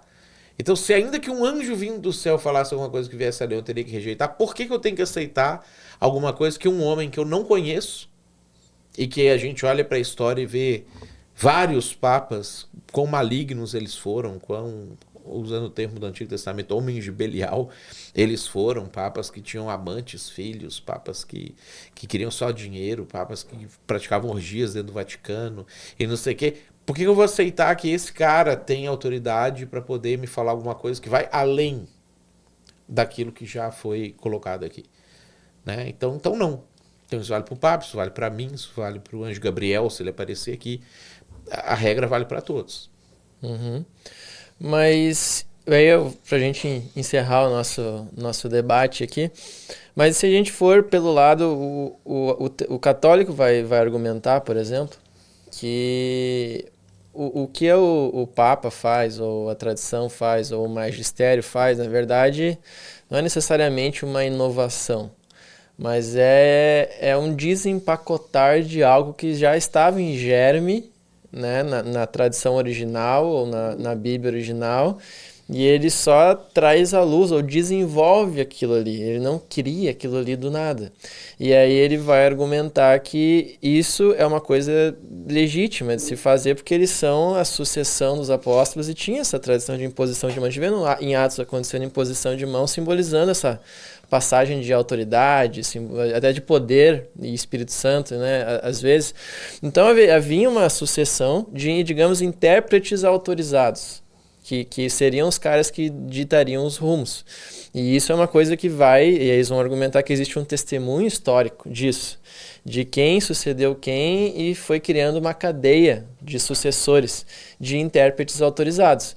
E aí eles falam que, não, se não for assim, né, a Bíblia é um livro muito, às vezes, difícil de interpretar ou ambíguo de interpretar. Você não tem alguém que vai me dizer, leia um texto aqui, tem 3 interpretações possíveis. Se eu não vier alguém aqui me dizer essa aqui é correta, a gente cai no subjetivismo, que é o que a gente vê nas igrejas evangélicas. Tem várias denominações por aí, cada uma dizendo uma coisa, né? E por que eu vou dizer que a tua é a certa? Porque tu é o Mateus iluminado aqui no século XXI, que ele entendeu a palavra corretamente, que ninguém mais das outras denominações aqui na volta entendeu a palavra corretamente, ou a igreja em séculos não entendeu. Hoje, no século XXI, em 2026, o Mateus sabe. Então, e é o que tu pensa, mas tem outro cara pensando que ele é o intérprete certo. E a gente não tem um cara que vai chegar lá e dizer qual que é a interpretação certa. Então, por que eu deveria pensar que, para nos apóstolos, essa questão dos caras que são os intérpretes mais autorizados, que vão orientar a igreja sobre qual é a interpretação correta dos textos, e a gente não cai num risco, a gente não reconhece o intérprete autorizado, de cair nesse subjetivismo, esse miscelânea de denominações que a gente tem na igreja evangélica. Isso não é ruim? A miscelânea a gente tem na igreja católica também, né? Eles às vezes falam assim, não, a igreja católica é una e nunca dividiu e não sei o que, não sei o que. Na verdade tem um monte, né? Tem a igreja copta, tem a igreja siríaca, tem as várias igrejas ortodoxas lá, e inclusive você vai lá na igreja copta, eles têm 88 livros na Bíblia, você vai na siríaca, eles têm 79 livros na Bíblia, ou seja, nem a igreja católica não tem divergências de interpretação, né? Então você vai na igreja siríaca de Antioquia, que é mais antiga do que a igreja católica romana, foi a primeira igreja não judaica, né? Que foi ali de Barnabé, de Paulo, que foi fundada, não sei o quê. Eles têm uma divergência doutrinária gritante entre a questão da natureza de Jesus, né? Jesus, aquela coisa das duas naturezas, ou uma natureza, como que funciona aquilo, etc. Então, nem a igreja católica não tem divergências, a igreja evangélica tem um monte de divergências, não sei o quê. Todo mundo tem um monte de divergência. A questão aqui não é sobre quem é a pessoa autorizada para interpretar. Então, o Mateus é o cara brilhante do século XXI que achou a interpretação correta, tal. Se você acha que a minha interpretação não está correta, você pode ir lá na Bíblia, ler, conferir e falar, não está correta por causa disso, disso e disso. Porque não é o Mateus a pessoa autorizada a definir qual é a interpretação correta da Bíblia. É a Bíblia. Eu preciso que a Bíblia me diga o que é e o que não é. Então, nós estamos fazendo justamente o contrário disso. Ao invés de falar assim, é o Papa Francisco, é o Papa Urbano, é o Papa Joãozinho, que esse é o cara que entendeu o que a Bíblia diz. É que eu estou dizendo, não. Eu posso ouvir o que ele pensa sobre a Bíblia, o que ele diz sobre a Bíblia, eu posso ir lá na Bíblia, eu posso conferir se aquilo é verdade ou não. Então, vamos pegar essa coisa do germen, né, que estava ali, eles só desempacotaram e etc e tal. Eu fico perguntando assim, a doutrina da Imaculada Conceição de Maria, a doutrina da Maria, Mãe de Deus, podendo receber uma hiperduleia, né? A doutrina dos ícones, de que eu deveria fazer imagens dos santos e etc, etc. Que são doutrinas tão importantes na Igreja Católica, essenciais na Igreja Católica. Por que isso não foi ensinado pelos apóstolos? Porque quando a tradição vem, ela não fala assim, não, eles ensinaram lá. Não foi ensinado. Se isso fosse tão importante assim, estaria escrito na Bíblia. Em algum momento, Paulo ia falar assim, não, afastem as imagens de Diana dos Efésios e substituam essa imagem por São João Batista. Comecem aqui a imagem de São Tiago, que já tinha morrido, São Estevão, que eu inclusive matei e martirizei, ó. Vamos fazer uma imagenzinha dele, vamos colocar aqui no lugar, e vamos pedir pela intercessão de São Estevão. Hoje praticamente todos os documentos produzidos pela igreja fala sobre, vamos pedir agora a intercessão dos santos, vamos pedir a intercessão de Maria, vamos pedir não sei o quê. Por que nós não temos isso na Bíblia, escrito ali na Bíblia? Se é tão fundamental a doutrina da Imaculada Conceição de Maria, por que Lucas e Mateus, quando foram contar a história do nascimento de Jesus, não falaram assim? Aliás, precisamos ressaltar que Maria foi escolhida porque ela foi concebida sem pecado, e o pecado original não passou para Jesus, e não sei o que, não sei o que. Porque a doutrina do pecado original vai ser desenvolvida e criada muito depois. O judeu não acreditava no pecado original. Então, nenhum apóstolo acreditava na doutrina do pecado original. Essa doutrina foi sendo desenvolvida ao longo dos séculos, e aí ganhou esse nome, e aí, como eles criaram uma doutrina que em tese contaminaria Jesus ali no nascimento, etc., eles tiveram que pensar assim, então, como é que a gente resolve esse problema? Aí eles vão criando tradições que vão explicando para trás daquela doutrina para poder, Maria foi concebida sem pecado. Por que o milagre da Imaculada Conceição de Maria, já que os pais de Maria eram pecadores e conceberam Maria, e aí o Deus ou o anjo lá barrou para não passar o pecado para Maria, por que esse milagre não poderia ter acontecido com Jesus? Jesus teria tido a Imaculada Conceição de Jesus, entendeu? Então, a coisa vai sendo desenvolvida, são doutrinas extremamente importantes, fundamentais para a fé católica, sem a qual a fé católica perde o sentido de ser. Isso nunca foi falado, nunca foi informado, nunca foi dito. E pelo contrário, você tem vários textos bíblicos no Antigo e no Novo Testamento dizendo o oposto disso. Dizendo que eu não posso ter imagem, não posso me dobrar a elas, não posso ter ícones representando Deus. Eles já podiam ter feito uma imagem de Jesus naquela época. Substituam a imagem de Júpiter pela imagem de Jesus nas casas de vocês. Eles teriam escrito aqui, ou no Didaquê, ou em algum lugar assim. Então, em momento nenhum, esse tipo de coisa aparece. Porque eles nem cogitavam a possibilidade disso no século I, com aquelas pessoas que seguiam a Bíblia, o que Deus tinha dito, que Jesus tinha dito, que obviamente contrariava esses novos surgimentos aqui. Um outro problema que nós temos é a própria forma, as próprias fontes que a Igreja Católica usa para contar determinadas histórias sobre a Igreja. Então, por exemplo, eu e você, nós estamos aqui batendo esse papo aqui. Eu não acho que eu sou importante ou você é importante a ponto de que a gente tem que pegar e ficar registrando tudo que nós fazemos aqui agora. A gente vai simplesmente vivendo. Aí a gente morre aqui. Aí vem alguém e fala assim, era muito importante aquilo que eles fizeram, vou registrar a história do Mateus e a história do Rummenigge.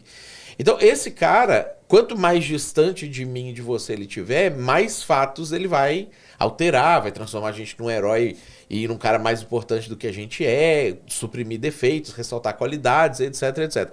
Quando você pega, por exemplo, a história eclesiástica de Eusébio de Cesareia, que é um dos principais historiadores dos primeiros séculos, que foi ali entre o século III e IV que ele escreve sobre a história eclesiástica, tem um monte de erro, mas um monte de erro histórico, que posteriormente, quando os outros livros históricos foram chegando, você conseguia confrontar e dizer assim, cara, talvez esse cara ouviu isso lá na infância dele, e ele lembrou mais ou menos e jogou essa informação aqui.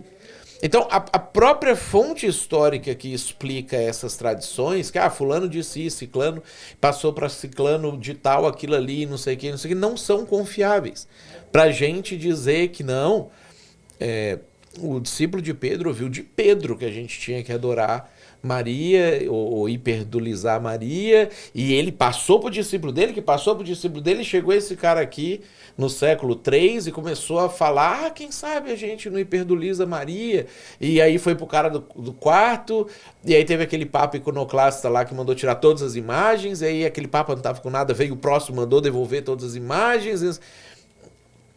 Então assim, as doutrinas que são controversas para a Igreja Católica, que são caras para a Igreja Católica, que são fundamentais para a Igreja Católica, não só não estão aqui, como o oposto disso está aqui, está presente aqui.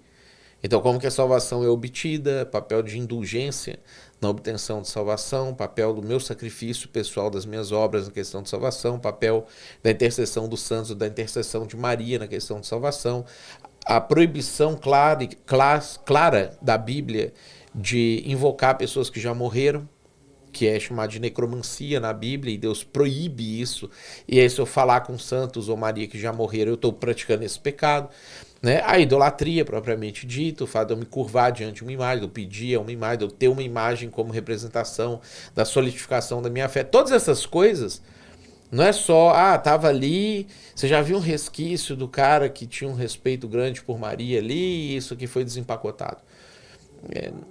Não.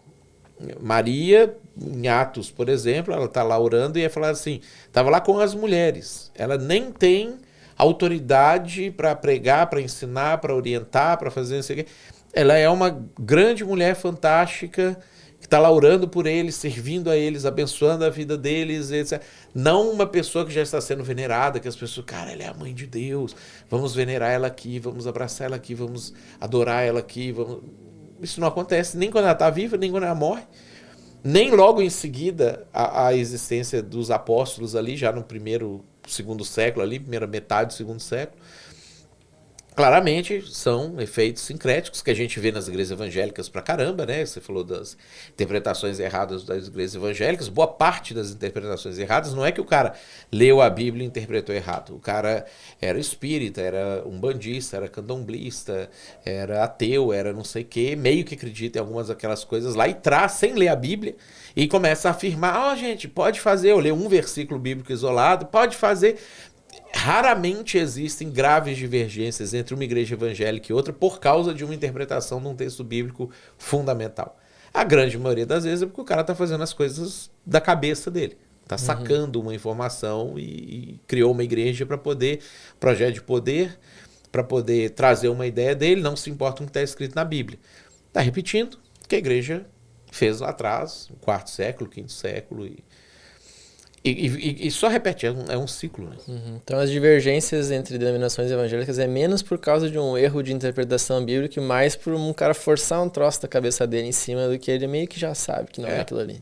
Pega as igrejas neopentecostais, assim, é óbvio que Edir Macedo, R.R. Soares, o louco do chapéu lá, sabe que aquilo é bobagem. Eles sabem, tanto que eles nem fazem um tratado teológico, um livro de teologia sistemática sobre aquilo ali, toda uma construção bíblica sobre aquilo ali. Eles pegam um versículo aqui, e Deus abençoa Abraão, e Deus abençoa você também, e não sei o que, não sei o que. E dane-se, é isso aí, acredita em mim aqui e me dá seu dinheiro. Uma última pergunta que geralmente surge no meio desses debates, quando a gente vai chegando no final do debate, vou deixar para a última pergunta mesmo. Então, se tá errado o jeito que a Igreja Católica foi conduzindo e criando doutrinas, né? Então, até pouco antes da Reforma ali, quer dizer que a grande massa de cristãos foi para o inferno porque seguiu tradições erradas? Deus deixaria isso ter acontecido? Tipo, como é que funciona isso? De deixaria, porque de novo, você vai lá olhar na história do Antigo Testamento, aí você vai ver lá que o rei Ezequias teve um filho chamado Manassés. Né? E esse cara foi rei por 55 anos em Israel e eles sacrificavam as crianças no fogo e destruíram o templo e não sei o quê. E aí esse cara teve um outro filho que teve depois um outro filho chamado Josias, e só o Josias, quando estava mais velho, achou a Bíblia de volta, que eles tinham sumido com a Bíblia, e descobriu que estava errado, entrou em pânico e beleza, né? Deus está ali, tinha um profeta ou outro de vez em quando falando e tudo. Então assim, quando Elias faz essa pergunta, né, ele pergunta, na verdade faz uma reclamação, só sobrou eu, todo mundo apostatou. Deus fala, não, tem 7.000 que não dobraram os joelhos diante de Baal. Só que 7.000 numa população de, sei lá, 4 milhões, 5 milhões de habitantes, que era mais ou menos que existia em Israel naquela época, é uma minoria muito ínfima. Então assim, em tese Deus não está muito preocupado com esse negócio. Mas quando a gente vai estudar a história, a gente vê que em toda a história da igreja sempre teve gente que discordou dessas coisas. né? A gente tem, por exemplo, os valdenses, que de fato é o primeiro grupo que ainda existe uma igreja lá em Roma, valdense, que é a primeira igreja não católica que existe até hoje, que não as ortodoxas, né? Que foi a primeira dissidência, assim. Então lá no ano 1200, uns caras começaram a ler a Bíblia ali, tiveram acesso à Bíblia, e falaram assim, cara, tá tudo errado, montaram lá, não, vamos fazer isso aqui, não sei o que, e foram. Quando você vai estudando, você vai vendo que em toda a história sempre existiu um monte de gente que de alguma maneira ia lá e lia a Bíblia e contava para o outro, evangelizava e não sei o que, e não eram católicos. Só que a igreja católica ia lá e normalmente matava esses caras, né? Eles iam lá e dizimava aquela comunidade, mas surgia outra lá, eles iam lá e matava aquele pessoal, surgia outra lá, eles iam lá e prendia os líderes todos e dispersava aquele grupo, não sei o que, e aí dá a entender, como a igreja católica está escrevendo a história, dá a entender que isso não existia. Né? Mas isso sempre existiu. Nós sempre tivemos comunidades no mundo inteiro de pessoas que liam, tipo John Hus, que foi que eles chamam agora de pré-reformador. Né? Foi um desses caras, era um padre que começou a ler a Bíblia e falou, não, tá errado. E começou a evangelizar as pessoas e eles foram lá prender o cara lá na que hoje seria a República Tcheca lá, né? E mataram ele. E aí dizem, né, que ele fez aquela profecia, vocês estão matando como é que é? O pato, mas vai vir um ganso, né? Porque russo significa pato. Ou um desses animais inferior que aí estaria profetizando a vinda de Martinho Lutero e não sei o que, não sei o que. Então, sempre existiu gente que segue a Deus direitinho. Deus sempre preserva os 7.000, isso em toda a história aconteceu, né?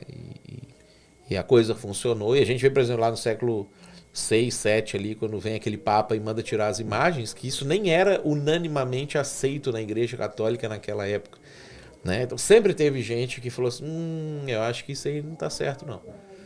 Só que esses caras não ganhavam força suficiente para poder criar a sua própria igreja e desenvolver e etc, porque o poder militar da igreja católica era muito forte nessa época, né? Então eles iam lá e encerravam os dissidentes. Entendi.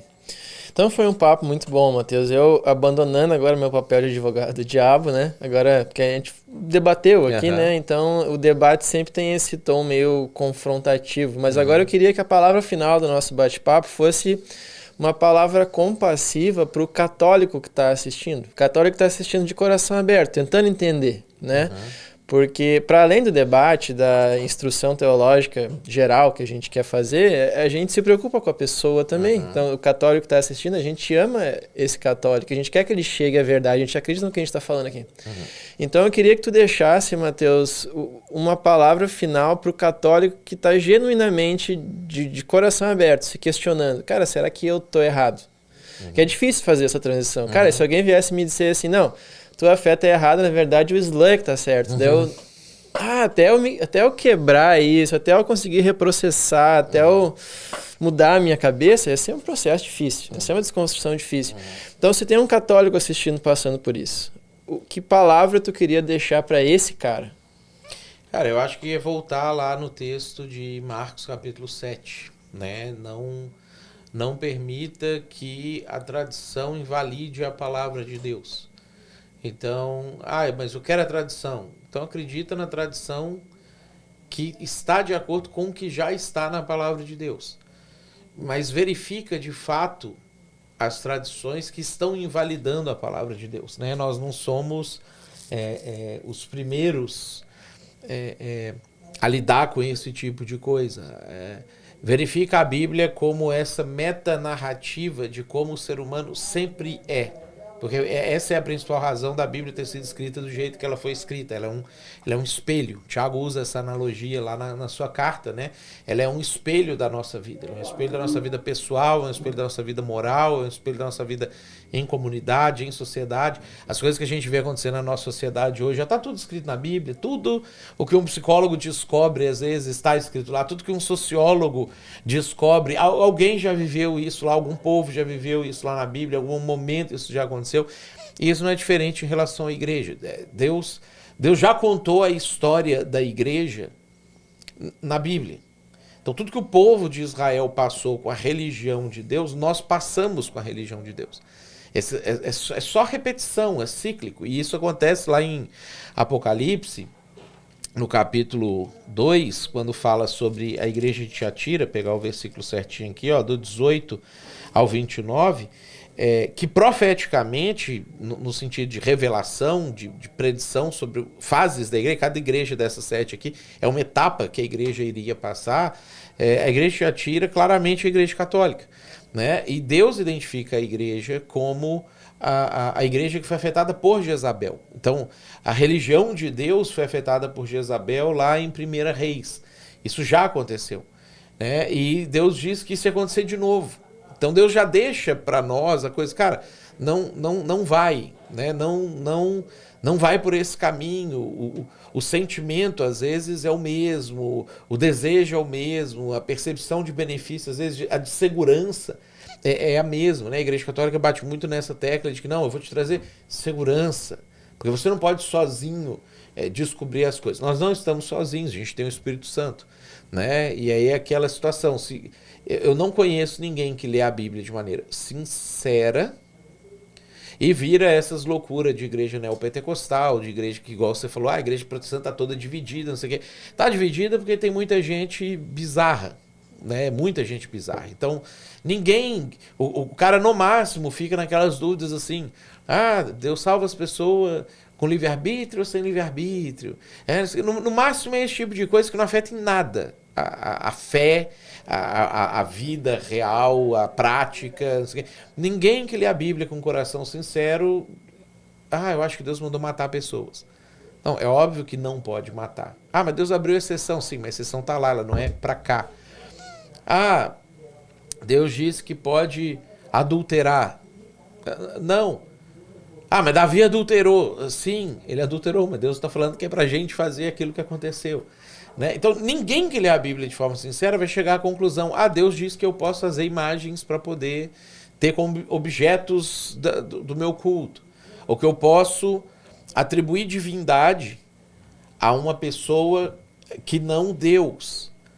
Porque, mas eu não atribuo divindade a Maria. Quando eu professo uma doutrina, um dogma, que não está na Bíblia, de que uma pessoa no Brasil, uma pessoa nos Estados Unidos, uma pessoa na Itália, uma pessoa no Japão, uma pessoa na África, podem falar com Maria ao mesmo tempo, e Maria vai escutar todas essas pessoas ao mesmo tempo, e vai conseguir interceder por Jesus, por todas essas pessoas ao mesmo tempo, eu estou atribuindo divindade a Maria, porque é o atributo que permite a Deus a ouvir todas as orações que são feitas a Ele ao mesmo tempo, é o atributo da onisciência, que só existe porque Deus é eterno, não está preso no tempo, não tem que viver um minuto depois do outro. Ele pode estar em todos os momentos ao mesmo tempo, ouvindo todas as pessoas ao mesmo tempo. Só que isso a Bíblia diz que é um atributo exclusivo de Deus. Então, se eu pego esse atributo e eu atribuo ele a Maria, eu estou dizendo que Maria é Deus, mesmo que não é Deus, ela é mãe de Deus, é hiperduleia, não é latreia, não é adoração. Na prática, eu estou pegando atributos exclusivos de Deus e atribuindo a ela. Então, se eu leio com o coração sincero a Bíblia, eu descubro que eu não posso fazer isso com ninguém. Eu não posso atribuir divindade a alguém que não é Deus. Né? É aquilo que acontece aqui em Apocalipse, que mostra que não é tipo assim, o católico é idólatra, né? Nós somos idólatras. Se a gente não cuidar do nosso coração, isso é uma atribuição humana. Para mim, uma das coisas mais engraçadas, estranhas, bizarras e sensacionais ao mesmo tempo, é João, que estava com, 90 anos de idade, que andou com Jesus, que tinha o Espírito Santo na vida dele, que recebeu toda a revelação do Apocalipse. Deus tirou ele lá do passado na Ilha de Patmos, projetou ele lá no futuro para ele ver milhares de coisas que haveriam de acontecer. Tipo assim, ninguém na face da terra teve mais revelação a respeito das coisas de Deus do que João. Nem Moisés, nem Elias, ninguém. Ele viveu com Deus na terra e no céu. Quando tudo isso aconteceu, lá no capítulo 22, versículo 8, fala que eu, João, sou quem ouviu e viu essas coisas. E quando as ouvi e vi, prostrei-me ante aos pés do anjo que me mostrou essas coisas para adorá-lo. Então ele me disse, não faças isso. Eu sou conservo teu, dos teus irmãos, os profetas e dos que guardam as palavras desse livro. Adora a Deus. Nós temos João, judeu, criado a vida inteira para não adorar ninguém que não Deus. Shema Israel, Adonai Eloheinu, Adonai errado. Só existe um Deus, etc e tal. Toda aquela gama anti-idolatria.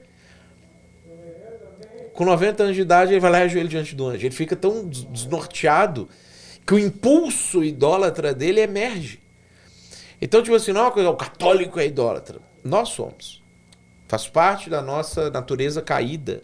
A presença da idolatria está dentro de nós. Então, eu tenho que olhar com humildade para a minha vida, tu tem que olhar com humildade, você tem que olhar com humildade para a sua vida, para que a gente vigie.